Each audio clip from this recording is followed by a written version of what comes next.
I feel like next generation is doing something big for the youth, and I feel like they're trying to put their name for other people, get their name out there, and I feel like next gen is really helping the youth out here today.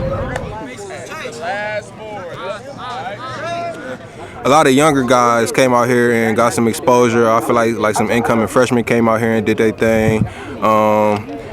A couple of them Joe's players, like the fastest man competition, it was 3 Joe's players in there. So I feel like it helped to gain exposure for some of the, like I kind of told you earlier in the week, some of the, not the very top D1 guys, but some of those guys that was right below them. I feel like it was a great opportunity for them, and a lot of them took advantage of it. I think this is definitely an opportunity for kids, like you said, local kids coming to compete with guys that's like bigger than them, and that's really like a big help from the guys that got more, because they get to come down. All eyes is on them. When you see a local guy that don't really have no offers, and they line up against that guy that might have all the offers, and he eating, now he getting the exposure. So that's definitely a big part, and I give a shout out to those guys as well.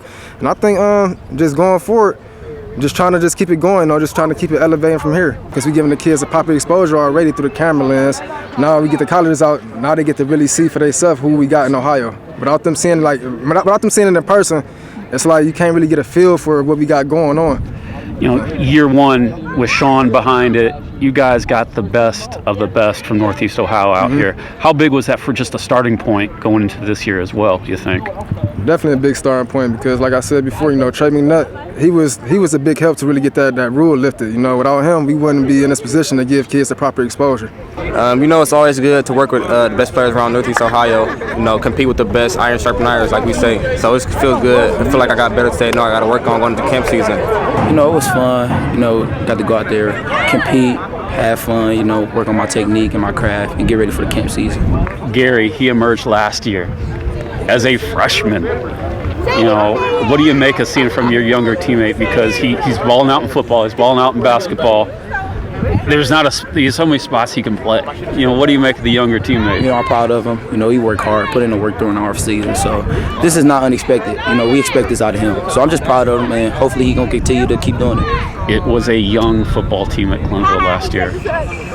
Bowing out a little earlier than you expected and you wanted. What do you make of this group running it back this year? We hungry, we ready. We just, we locked in, focused, working hard.